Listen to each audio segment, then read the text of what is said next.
What's going on, Steph?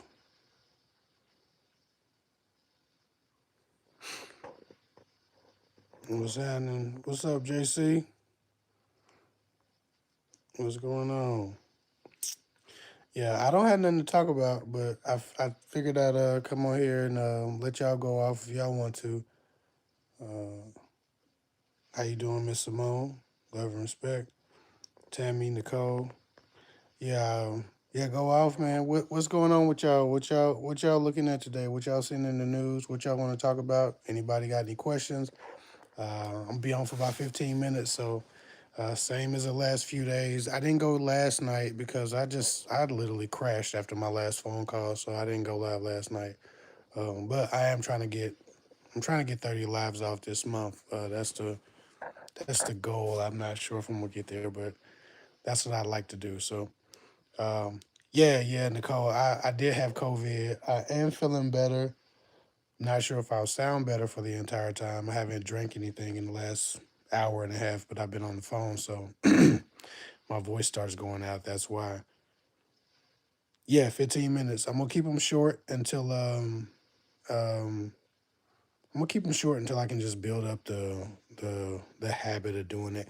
Also, sometimes if I go live, like you guys know, I might go live 2 3 hours because I answer so many people's questions. It actually costs me a lot of business. Like I be giving out the game for free on the live for 2 or 3 hours, be there to answer like 30 to 50 questions. And then people who would have needed calls or who would have wanted to talk to me personally kind of got what they need. And so while it's a good deed I'd like to do every now and then, it's counterintuitive for business to be answering a bunch of free questions for 3 hours, right? So small portions, absolutely, I'll do that. But 3 hours, unless those super chats are rolling in, it takes away from my family's bottom line for being to be giving that much away from us, giving that much away from myself for free. So it's just about kind of balance, doing a good deed, helping people for free, giving an opportunity for people who can't afford help to get it, but also making sure that my family can buy these expensive ass groceries that's out here right now because America is getting crazy expensive. She said, "How do you feel from being sick earlier?" Yeah, I feel better. I don't have COVID anymore. I think I'm good. I think I'm in the clear. None of us are battling COVID. My oldest son didn't get it. It just skipped him. So it was 3 out of 4. We got it. Um, so now I'm feeling all right though. Appreciate you asking. Um, you got your voice back. That's good. That's good. Yeah, that COVID is it's not as messed up as it was that first time it came around, but it's still hurting some people. How should we start dating after no dating? How should we start dating after no dating in 3 years? Carefully and strategically. If you haven't dated in 3 years, you've probably lost some of your tolerance for rejection. You've lost some of your patience for the BS. Uh, like there's a lot of it's almost like a muscle. You got to work it out. When you go to the gym and you haven't worked out in a while, you're sore, everything hurts. You can't do as much. Kind of the same with dating or anything that's mentally or emotionally taxing. I'd say tread lightly, go slow, don't overburden yourself, don't try to do too much too soon, and have no expectations.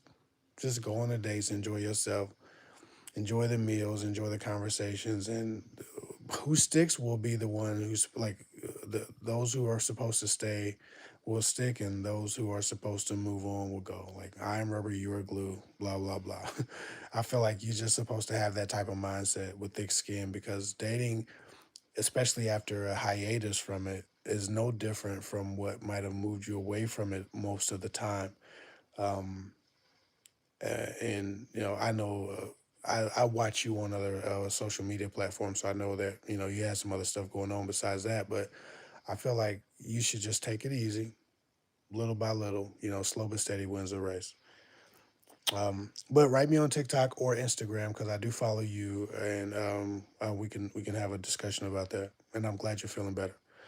Um, let me see. Let me see. Hope I join late. Catch you next time. You have a gift. I appreciate it. Thank you, Jay Good. Jay Good. I appreciate that. I have a question. Is there a timeline for dating to relationship to life partner? Dating to relationship to life partner. Yeah, I like the relationship to be. I like the relationships to start within 3 months. It doesn't take 6 months of screwing somebody on a regular basis to figure out if you like them or if you want to be with them. A man knows pretty much after the third date if you would ever be his girlfriend. Um, Men don't need that much as they act like they do. They're just trying to maintain their freedom after 3 or 4 dates. I think after 3 or 4 dates and 10 or 15 phone calls, long talking all night type of situation, you know if you want to be with a woman or not. It doesn't take that long. But yes, you have to learn her. Yes, you have to build trust. Same for if you're dating a guy, you're trying to do that, but you're going to take the risk regardless. If you don't know a man, you're going to get to know him through the relationship. But to close the relationship off to other people, to other exploration, gives you that space and time to get to know one another and gives you that focus. And so sometimes people hold off on the thing that would give security to one another, and they still have fear of being hurt by one another because they haven't closed a relationship. There's no security established. They're protecting themselves starts to injure each other, so that's a problem. And I just feel like 3 months is good. After 3 months you should be in a whole relationship as a boyfriend and girlfriend. I just feel like that is a good timeline for a healthy person. If it takes them longer than that, then they need to heal from something, and it takes them too much shorter than that, then they're probably a little bit unbalanced and potentially a little desperate, which isn't necessarily always a bad thing or too bad of an effect on things, but it could indicate some imbalance. So just be very careful. 3 months is a really good sweet spot for from the first date to boyfriend girlfriend, and too much longer after that is, I think, too long, and 1 month is a little bit too short. So try to find the happy median. Even so, from that point, life partner, I think you just learn the person in the years to come after that. So there's no real timeline I can give you on how long it takes from you to close the relationship to deciding this is a forever thing. I think that's when you take the time to get to know a person. How do they deal with adversity? How do they deal with their own goals? How do they, handle conflict? How are they when they're at their best? What does their worst look like? How do they treat me when they're pissed, when they're furious at me, when they can't stand me? Because you don't truly know a person until you've pissed them off. That's when you get to know a person. When they're furious at you, when they don't believe you can do anything for them, when they're pissed at you, when they feel betrayed, that's when you know a person. And I think until that point, you're just riding a high. So I don't want to give you a timeline for relationship to life partner. You kind of know after you see the range of a person's emotions and reactions to life. Hope that helps. Mm, Let me see. Sinuses take Claritin. I have shitty I have shitty sinuses from time to time, but this year they've been okay. What's your opinion on guys who text you but never has time to actually meet you? Mm, I think they're just like women. They're just feeding their ego with the people in their phones. They're not serious. So don't pay any attention to a man who's doing that. He's not causing any harm unless you really like him. Don't take it personally. But people just feed their egos through, texting people and flirting with people online.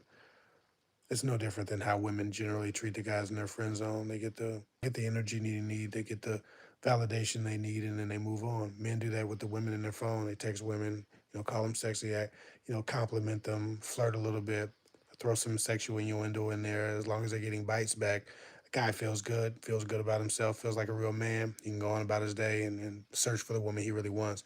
Having had your validation, it's kind of the same thing, just like how women do men. People just use the phone and use social media and use text messaging to inflate their egos. That's why I'm such a big proponent of talking on the phone with people and really getting that time, getting those idea exchanges out. Um, New dating standard must be TSA check approved. I mean, that's what's up. You know, I listen. A lot of y'all like to travel. A lot of y'all have lifestyles that y'all trying to live. And that's cool. But a lot of men don't want to live. No, I don't. I'm not interested in funding a lifestyle or even trying to keep up with somebody who likes to live a lifestyle. I'm a mind my damn business. Let me sit here in peace and read a book type of person. I don't need to be globetrotting all over the world. And so I have a wife who likes to chill too, but we do want to get out and we want to travel every now and then. But some of y'all travel all the time. It's kind of excessive. Men don't want to be a part of that, and a lot of y'all having trouble finding guys because they know that as soon as they sign up with you, they're gonna have to be paying for trips every day, and that shit is expensive. And now you go from a woman who might have cost you $10,000 a year in dates and random gifts to a woman who costs you $30,000 or $40,000 a year because she needs to go to Dubai once or twice. Love and respect. Love and respect. I'm not hating on you. TSA check pre-approved. I get that. Get your travel on, but just know that that's a particularly um, uh, lucrative type of lifestyle a man might have to lead to fund that. And also, it's an acquired taste because everybody doesn't like leaving their American rights or pick the country you live from at home. I don't. I like to carry one or two pistols and mind my damn business. And I need to know where the hoods are where I'm around. Like I really be moving like somebody's after me. Don't know why. I'm from the projects. Maybe I just got some paranoia that was transferred into me from the other things I might have seen or witnessed. But I don't necessarily need to be in another country because I'm always imagining what needs to happen if I protect myself against one of these people. Now I got to go to Jamaica jail, France jail, Brazil jail, Dubai jail. I don't be. I've seen locked up abroad too many times, so I know that there are people and personalities who don't necessarily want to globe trot a lot with y'all, but love and respect to those who do. I'm sure you can have a very exciting life, but that's a lifestyle that you need to be looking for. And so it's good that you have that prerequisite, make that known for people, and give them an opportunity to make an educated guess about whether or not they want to pursue a relationship with you before you waste either of your time. How to get your man back after a breakup? It depends very much on why you broke up.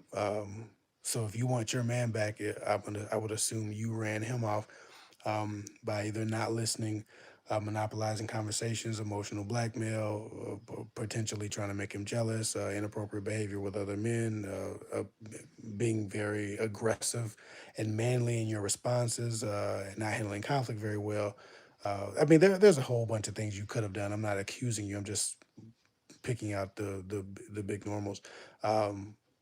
Any of those things you've done, it's about his capacity. Getting him back is about his capacity to imagine you changing, evolving, and growing, and whether or not he thinks you can do it. Most of the time, when people break up, it's because they lost faith in the fact that their partner can make any improvements. And so, I think if you want to talk specifically about how to get your partner back, and if it's possible, please go to kevhick.com and book a call. People have not regretted booking that call and making that investment. Kevhick.com, www.kevhick.com. Book a call with me. Give me the details of your relationship and if it's possible and if I think it would be healthy. If I can support, you guys getting back together, I'll tell you how to do it. Some people don't need to be back together though, and I've told people that before too. So I'm not gonna sugarcoat you or BS you just because you done jumped on the phone with me, but I can damn sure help you if you need the help. So go to kevhick.com and I can get into the details. That way I can give you responsible advice and not just some random shit about how to manipulate a man into wanting you back. Um, what do you think about when a guy stops texting mid convo? um, has done it several times. If he stops doing that, if a man stops texting you mid convo, he just doesn't have enough interest because I think when a man's interested in you and he doesn't want another man to be texting you, he's gonna make his presence known. Men are all about making their presence known, and they taking up space wherever they are. Men take up space when they go into a room if they want to establish themselves as dominant. Men take up space when they enter like a sports arena or a basketball court or anywhere where they're supposed to be competing against other men. We naturally take up space. We get bigger to ward off other predators, other competitors. When a man's not taking up space in your social life, it's because he doesn't give a damn about being a part of it. Because again, we take up space. We know other men are calling. We know other men are texting. We know other men are throwing dick at you. So when we're trying to compete, we're going to make sure that we're too big a presence in your life for you to catch a dick from someone else. And y'all forgive me. I just don't give a damn about trying to be proper tonight. Love and respect to y'all. Sorry for the virgin ears. Um, All right, it's 9:30. I'm gonna answer one more question, and if you didn't get your question answered, just bring it to tomorrow. Bring it to tomorrow's live. I'll probably go live at 9 o'clock tomorrow too. Mm, one more question. Oh yeah, somebody said for the 50 people that are watching, only 15 likes. Those are an insult. Yeah, yeah, get the likes up. I've never been able to do any of that shit that YouTubers do when they beg you to get the likes, beg you to share, beg you to this. I know it's probably proper, but I just don't. Man, I just don't know how to. I just and I ain't that ain't my shit. Like I said, I ain't trying to be these people on YouTube. Love and respect, Reese. What's going on, bro? We got to jump on live. He said, "I know you've been away for a minute because you pulled back up with a beard now." I said, "Yeah." He said, "I'm a little sick now. I'm passing through. Put a little bread on your family. I appreciate you, bro. Thank you. Get your health back together. Hit me up, man. Text me when you shake back. Let's plan a live, man. I want to jump on Instagram and talk my shit again." I ain't been on there since I think the last time I talked to you. So I was thinking about starting to do some of these lives on Instagram too, but I want to feed YouTube this month. But if you want to jump on Instagram live, man, let me know.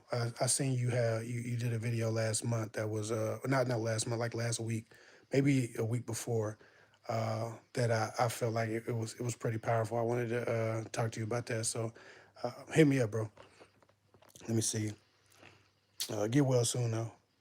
Let me see. Many women do OnlyFans and then expect to be taken seriously. Yeah, you can't be an OnlyFans model and get taken seriously. That's not a thing that happens. Um, yeah, love and respect. Let me get off here, y'all. I will be back on tomorrow though. So tomorrow, get the likes up. Like they told you, get the likes up. And maybe somebody remind me to tell people that tomorrow. Remind me to tell people to get the likes up tomorrow every 5 or 6 seconds, like I do when I'm watching my boxing channels. Every other sentence is get the likes up, get the likes up. They be having more likes than viewers in that bit. But tomorrow I'll tell y'all to get the likes up and we'll do our thing. But I appreciate y'all. Thanks for answering the questions. If you didn't get your question answered today, bring it to the chat tomorrow and we gonna jump right back in. Try to make these really efficient because again, I want to keep these low. I want to keep these short, and I want to make sure that, like I said, I'm feeding the algorithm and I'm just experimenting to see what YouTube does with my videos if I pop up every day and go live. So it's an experiment for me. Y'all be cool. Y'all have a nice day. God bless. Good night.